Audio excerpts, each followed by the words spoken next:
2 gigs, same player, same playing style, but 2 completely different reactions to my choice of guitar, and it set me on a dangerous path.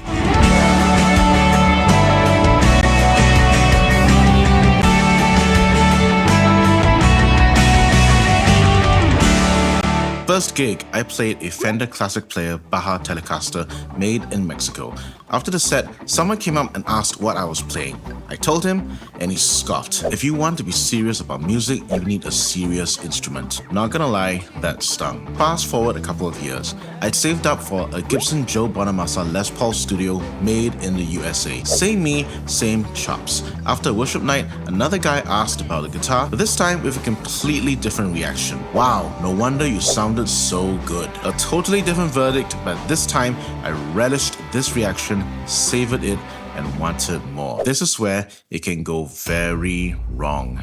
You've seen it around. You might even have participated in it before. Instagram and Facebook groups make it easy to observe, and once you spot it, you'll see it everywhere. There is a trap in worship guitar culture, and I want to unpack it today and offer 3 steps to stop falling for it. In Brand Washed, Martin Lindstrom references studies that show kids with lower self-esteem rely more on brand names. His takeaway: the larger the logo, the lower the self-esteem. Now, swap clothing logos for guitar headstocks, pedal brand stickers, and pedal boards, and it explains a lot of what we see on Instagram. Worship guitar players can fall prey to brand flexing. Brand flexing is the outward bragging about one's clothing, body, lifestyle, car, house, really anything that people can attach ego to.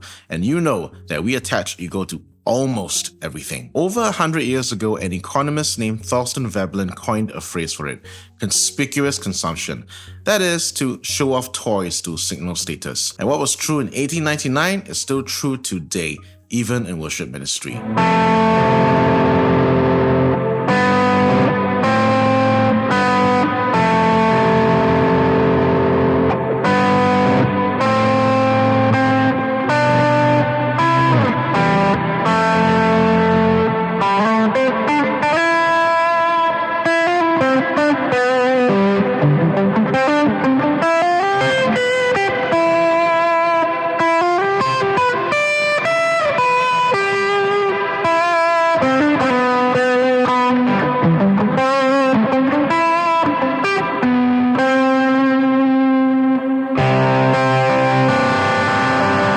Step 1. Acknowledge the problem. I wasn't immune. Back in the day, I thought owning the same guitars as Nigel Hendroff would level me up. Strat, Les Paul, Paul Reed Smith.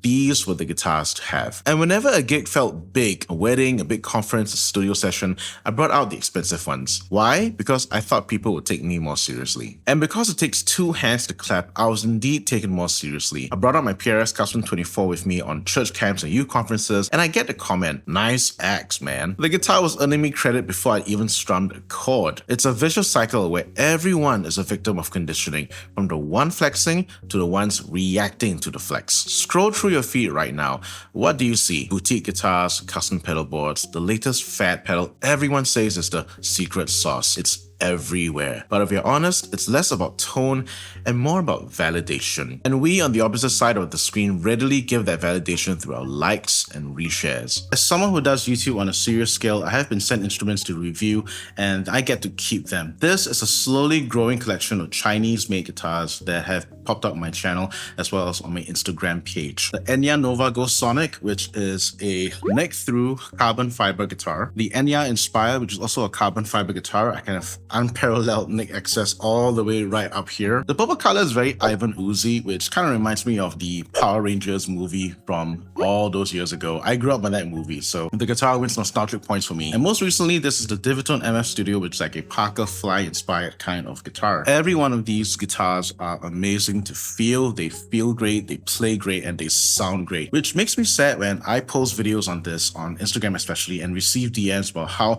my ears must not be working well because I use Chinese-made guitars. Actually, they use a much stronger term for Chinese.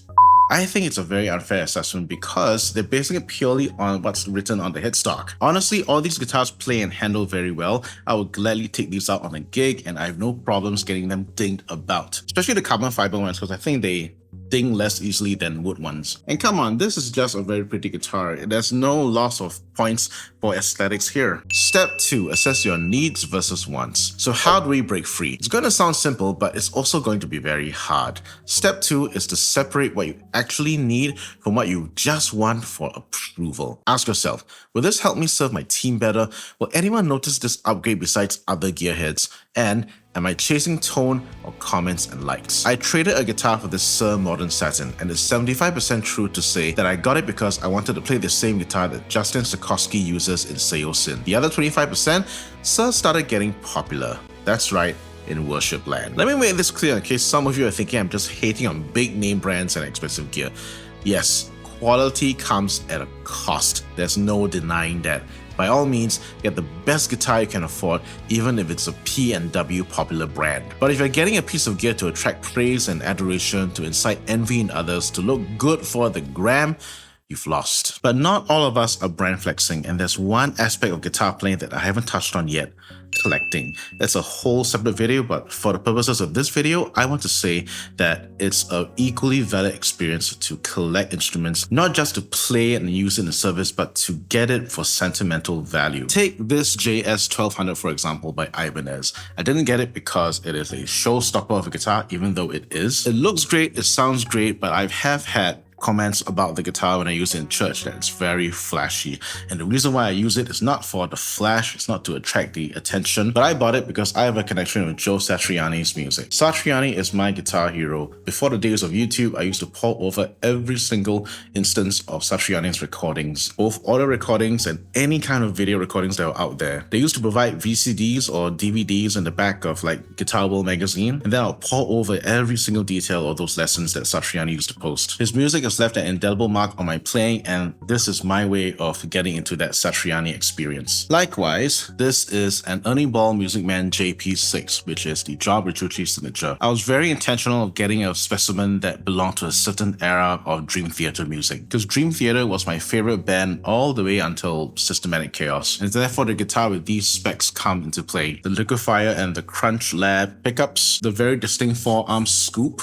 the separation of the piezo and the magnetics, and of course the JP inlay. And because this is for a sentimental purpose, it is not really critical that this is fully functional. In fact, this has an ongoing issue that I haven't solved yet. I don't know whether it's the whole control layout or something, but the pickup selector is not working as it should. In a normal JP6, the middle position splits the two coils here, so you get the inner coils for that single coil sound. This guitar can't do that. In fact, it will lose and drop out when I switch from the bridge to the neck. Sometimes the bridge pickup cuts out.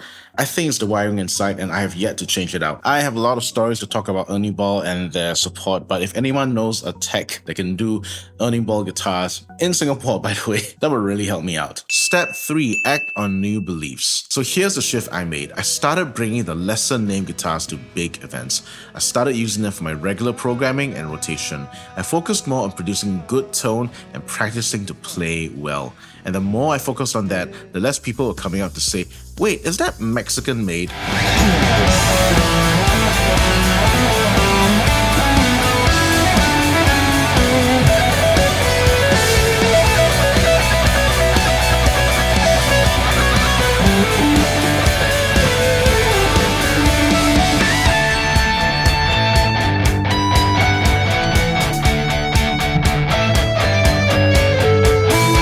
My tone isn't in the logo, it's in my hands, seasoned by practice and from my heart. On the flip side, I want to respond to social media posts or compliment a player in a way that doesn't feed the brand flex. I'll focus on the playing, his ability to lead the room, to fill the atmosphere with notes that edify, build, and encourage the worshipper. I had fallen prey to brand flexing, but the moment I stepped out of it, my confidence and creativity grew. And if I may encourage you, I'm a work in progress and continually need to remind myself to break the brand flexing cycle even today. Let's stop seeing guitars as status symbols. Consciously see them as tools to serve the song and the congregation. As worship musicians, let's care less about the brand name and care about how our music is lifting His name. So if this helped you see past the logo, hit like, and I'd love to hear your story. What's one time you got caught in the gear flex or broke free from it? Put it in the comments below. We'd love to learn from your story. And I'll see you in this next video popping up after this.